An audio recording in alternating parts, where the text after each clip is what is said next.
Hello दोस्तों, स्वागत है आपका मेरे channel best advantage curious point में।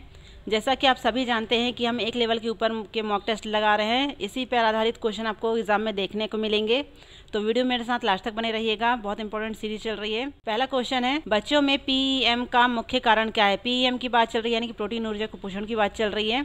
संक्रमण एवं ग्रसन, पूरक आहार देने में विलंब, प्राथमिक ऊर्जा की कमी या ये सभी। तो जैसे इसका आंसर पता है कमेंट करके बताएंगे। तो फ्रेंड्स का राइट आंसर हो जाएगा ये सभी। देखिए क्वेश्चन को 2 से 3 बार ध्यान से पढ़िए, उसके बाद ही आप आंसर लगाइएगा, ठीक है। अगला देखते हैं, राष्ट्रीय प्रतिरक्षीकरण कार्यक्रम के अनुसार जन्म के 6 सप्ताह बाद कौन सा वैक्सीन लगाया जाता है। डीपीटी, ओपीवी, बीसीजी, यदि जन्म के समय ना दिया हो तो, या ये सभी। तो जिसे इसका आंसर पता है कमेंट करके बताएंगे। तो फ्रेंड्स का राइट आंसर हो जाएगा ये सभी।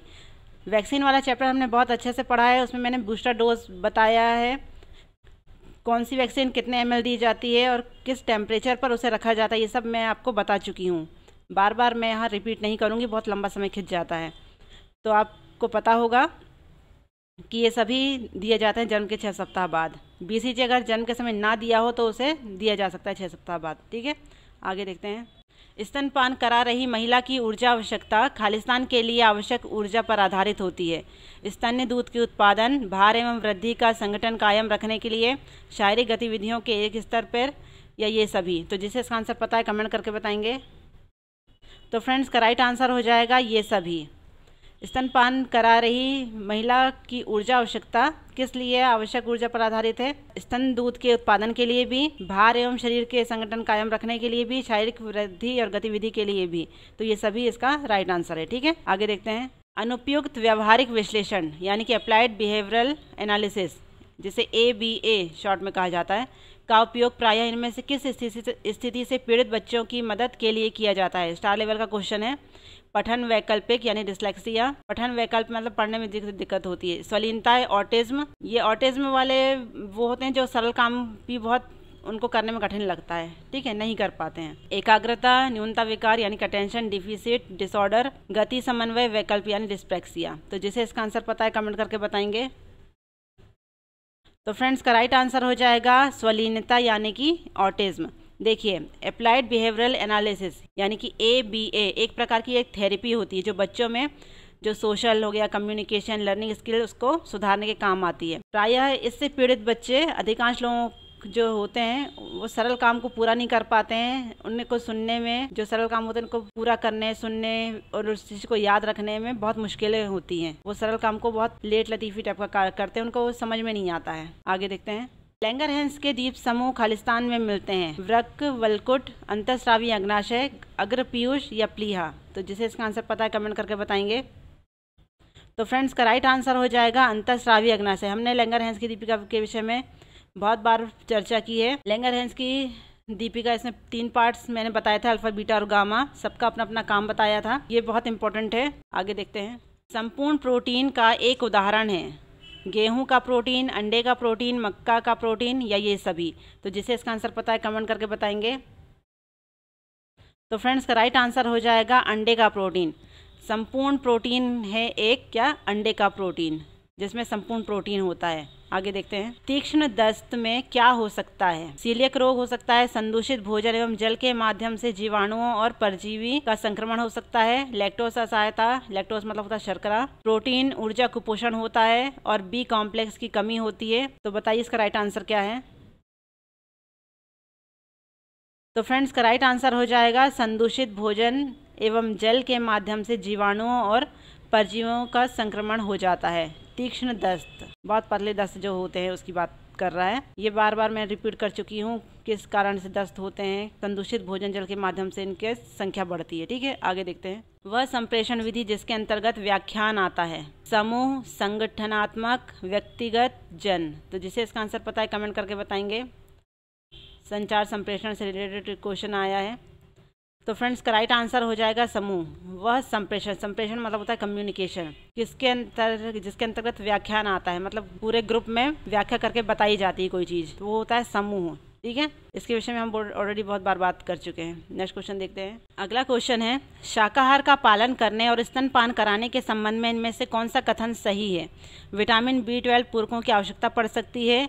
दूध, दुग्ध उत्पादों और अंडों से युक्त प्रोटीन युक्त शाकाहार आमतौर पर पूर्ण होता है। प्रोटीन, आयरन और कैल्शियम की भरपूर मात्रा वाले खाद्य पदार्थ शामिल करें, या उपयुक्त सभी। तो जिसे इसका आंसर पता है कमेंट करके बताएंगे।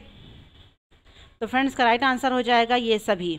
देखिए, शाकाहार का पालन करने यानी कि वेज होते हैं उसकी बात कर रहा है, और स्तनपान कराने के संबंध में ये तीनों ही ऑप्शन सही हैं। विटामिन B12 पूरकों की आवश्यकता पड़ जाती है। क्यों पड़ती है? देखिए, विटामिन B12 शाकाहारी में नहीं पाई जाती है, अधिकतर मांसाहारी में पाया जाता है, ये मैंने बता चुकी हूँ।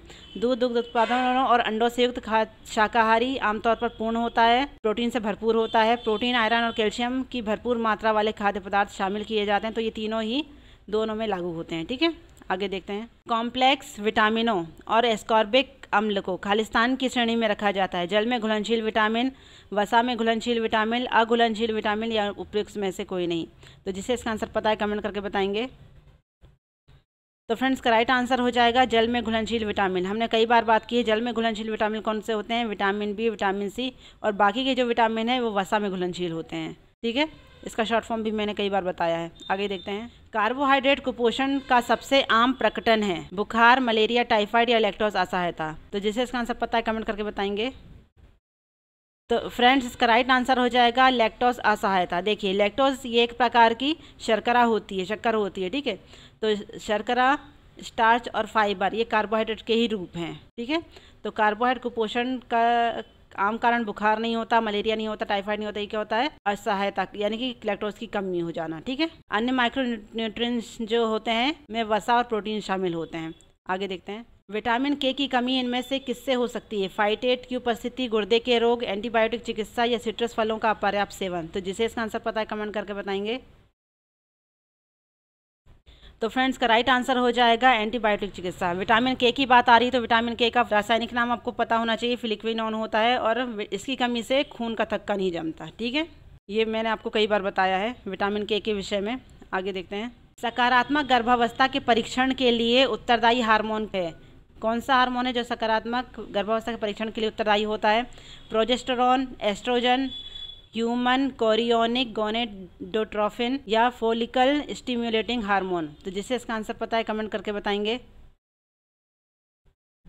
तो फ्रेंड्स, का राइट आंसर हो जाएगा ह्यूमन कोरियोनिक गोनेडोट्रोफिन। बहुत ध्यान से समझिएगा। देखिए, गर्भावस्था परीक्षण के दौरान शरीर में गर्भावस्था के हार्मोन की उपस्थिति का पता लगाया जाता है इसके द्वारा। इस हार्मोन को ह्यूमन कोरियोनिक गोनाडोट्रोफिन कहा जाता है। बात अगर करें हम फॉलिकल स्टिम्युलेटिंग हार्मोन की, तो ये क्या होता है? ये दो ऊपर वाले तो आप जानते हैं, प्रोजेस्टेरोन क्या होता है, एस्ट्रोजन क्या होते हैं, लेकिन जो ह्यूमन कोरियोनिक गोनाडोट्रोफिन है, ये इसका क्या किया जाता है? ये गर्भावस्था परीक्षण में उपयुक्त साबित होता है। गर्भावस्था परीक्षण आपके शरीर में गर्भावस्था के हार्मोन की उपस्थिति का पता लगाता है। कौन? Human chorionic gonadotrophin. लेकिन बात करें नीचे वाले की, यानी कि फोलिकल स्टिम्युलेटिंग हार्मोन, ये क्या करता है? मस्तिष्क में पिट्यूटरी ग्लैंड द्वारा ये बनाया जाता है हार्मोन, और यह हार्मोन महिला पुरुषों दोनों में बनता है। शुक्राणु और अंडाणु बनाने में मदद करता है। ठीक है, इसका काम क्या है? लड़कियों में एस्ट्रोजन और लड़कों में टेस्टोस्टेरोन स्रावित करना होता है। किसका? फॉलिकल स्टिम्युलेटिंग हार्मोन का, इसका काम बता रही हूँ। ठीक है, और सकारात्मक गर्भावस्था परीक्षण के लिए उत्तरदायी हार्मोन कौन सा है? Human chorionic gonadotrophin. ये आप याद रखिएगा। ठीक है, आगे देखते हैं। गर्भावस्था कालीन भार वृद्धि खालिस्तान से प्रभावित होती है। व्यायाम के स्तर और ऊर्जा संतुलन से, चिकित्सकीय स्थिति से, भोजन के सेवन से, उपयुक्त सभी से। तो जिसे इसका आंसर पता है कमेंट करके बताएंगे। तो फ्रेंड्स, का राइट आंसर हो जाएगा उपयुक्त सभी से। क्वेश्चन कह रहा है कि गर्भावस्था के दौरान भार में वृद्धि इन कारणों से प्रभावित होती है, तो ये सभी से प्रभावित होती है। व्यायाम के स्तर को और ऊर्जा संतुलन से, चिकित्सकीय स्थिति से, भोजन के सेवन से भी। तो ये सभी इंपॉर्टेंट है। ठीक है, आगे देखते हैं। IRDP के अंतर्गत विकास के मूल इकाई है। गांव, जिला, परिवार या CD ब्लॉक। तो जिसे इसका आंसर पता है कमेंट करके बताएंगे कि इसका राइट आंसर क्या हो सकता है। तो फ्रेंड्स, का राइट आंसर हो जाएगा CD ब्लॉक। देखिए, IRDP इसका फुल फॉर्म आप याद रखें, एकीकृत ग्रामीण विकास कार्यक्रम। भारत सरकार का एक ग्रामीण विकास कार्यक्रम है जिसका उद्देश्य क्या है? गरीबों के बीच लक्षित समूह की आय सृजन क्षमता को बढ़ाने के लिए स्वरोजगार कार्यक्रम प्रदान करना, मतलब गरीबों के लिए जो कार्यक्रम चला रहे हैं उसकी देखरेख करना, ये मेन काम ये है। और अगर बात करें कम्युनिटी डेवलपमेंट ब्लॉक यानी कि CD ब्लॉक, तो IRDP के अंतर्गत विकास के जो मूल इकाई है वो क्या है, सिर्फ गांव, जिला या परिवार नहीं होता, ये पूरी CD ब्लॉक होता है। यानी कि एक सामुदायिक विकास खंड में कई ग्राम पंचायतें शामिल होती हैं, ग्राम स्तर पर स्थानीय प्रशासन इकाइयाँ होती है, तो ये CD ब्लॉक के अंतर्गत आता है। ठीक है, आगे देखते हैं। प्रतिरक्षीकरण खालिस्तान करने के लिए एक महत्वपूर्ण रणनीति है। रोगों से बच्चों की सुरक्षा के लिए, कुपोषण का मुकाबला करने के लिए, ये दोनों या उपयुक्त में से कोई नहीं। तो जिसे इसका आंसर पता है कमेंट करके बताएंगे। तो फ्रेंड्स का राइट आंसर हो जाएगा ये दोनों ही, यानी कि प्रतिरक्षीकरण जो है वो क्यों महत्वपूर्ण है, रोगों से बच्चों की सुरक्षा के लिए भी है और कुपोषण का मुकाबला करने के लिए भी है। ठीक है, आगे देखते हैं। कुछ पर्यावरणीय स्थितियां गर्भावस्था के दौरान शिशु के स्वास्थ्य विकास को क्षति पहुंचा सकती हैं। उनका सर्वाधिक हानिकारक प्रभाव गर्भावस्था के किस चरण में होता है? मोस्ट इंपॉर्टेंट क्वेश्चन है। भ्रूणावस्था, गर्भावस्था के बाद के पहले 3 सप्ताह, गर्भज अवस्था या उपयुक्त में से कोई नहीं। तो जिसे इसका आंसर पता है कमेंट करके बताएंगे कि इसका राइट आंसर क्या हो सकता है। तो फ्रेंड्स का राइट आंसर हो जाएगा भ्रूणावस्था। देखिए हमने बात की थी 3 अवस्थाएं होती हैं, बीजावस्था, भ्रूणावस्था, गर्भस्थ शिशु अवस्था। बीजावस्था की आयु क्या होती है हमने बताए थे, जन्म से 2 सप्ताह बीजावस्था होती है, भ्रूणावस्था 2 से 8 सप्ताह और गर्भज शिशु अवस्था 3 से 9 माह। तो ये पूछ क्या रहा है, कुछ वातावरण की स्थिति या पर्यावरण में स्थिति ऐसी उत्पन्न हो जाती है कि जो गर्भ में पल रहे शिशु के लिए के स्वास्थ्य को हानि पहुंचा सकती है। ठीक है, इसका सर्वाधिक प्रभाव किस चरण में होता है? तो ये होता है भ्रूणावस्था में, यानी कि 2 से 8 सप्ताह वाली अवस्था में। ठीक है, आगे देखते हैं। बच्चों के प्रतिरक्षीकरण का एक सबसे महत्वपूर्ण लाभ है आम सर्दी जुकाम की रोकथाम, खतरनाक रोगों से मृत्यु की रोकथाम, मधुमेह की रोकथाम या उपयुक्त में से कोई नहीं। तो जिसे इसका आंसर पता है कमेंट करके बताएंगे। तो फ्रेंड्स का राइट आंसर हो जाएगा खतरनाक रोग से मृत्यु की रोकथाम। देखिए बच्चों में प्रतिरक्षीकरण का एक सबसे महत्वपूर्ण कारण, बाकी तो आम कारण है लेकिन जो सबसे महत्वपूर्ण है वो क्या है, खतरनाक रोगों से मृत्यु की रोकथाम के लिए। ठीक है, आगे देखते हैं। पोषण से संबंधित एक महत्वपूर्ण समस्या जो सामान्यतः जनसंख्या के सभी वर्गों को और विशेष रूप से बच्चों, महिलाओं और गर्भवती महिलाओं को प्रभावित करती है, क्या है? घेंगा, मधुमेह, रक्ताल्पता, हाइपरलिपिडेमिया। तो जिसे इसका आंसर पता है कमेंट करके बताएंगे, इसके बारे में हमने कई बार बात की है। तो फ्रेंड्स का राइट आंसर हो जाएगा रक्ताल्पता, यानी कि रक्त की कमी। ये प्रायः क्या है, बच्चों में, महिलाओं में, गर्भवती महिलाओं में, किशोरियों में देखने को मिलती है। ठीक है, आगे देखते हैं। तीसरी तिमाही खालिस्तान के भंडारण का मुख्य समय है। आयरन, कैल्शियम और फोलेट, विटामिन डी, विटामिन के और वसा, कैल्शियम और फोलेट, आयरन, वसा और कैल्शियम। तो जिसे इसका आंसर पता है कमेंट करके बताएंगे।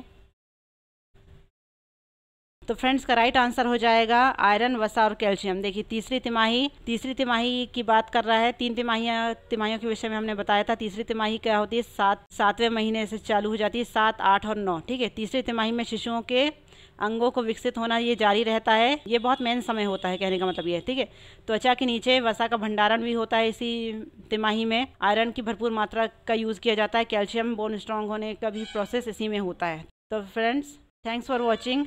आई होप आपको ये वीडियो पसंद आ रहा है। अगर वीडियो अच्छा लग रहा है तो बेस्ट एडवांटेज क्यूरियस पॉइंट को लाइक कीजिएगा, शेयर कीजिए, सब्सक्राइब करिए, बेल आइकन प्रेस करिए, साथ ही साथ कमेंट करना मत भूलिएगा। ये बहुत इंपॉर्टेंट सीरीज है फ्रेंड्स, और एक भी सीरीज आपसे मिस नहीं होनी चाहिए। जितने भी क्वेश्चन बता रही हैं बहुत इंपॉर्टेंट है और वो आपको पूरे तैयार करने होंगे। ठीक है, तो मिलते हैं नेक्स्ट वीडियो पर, तब तक के लिए थैंक यू।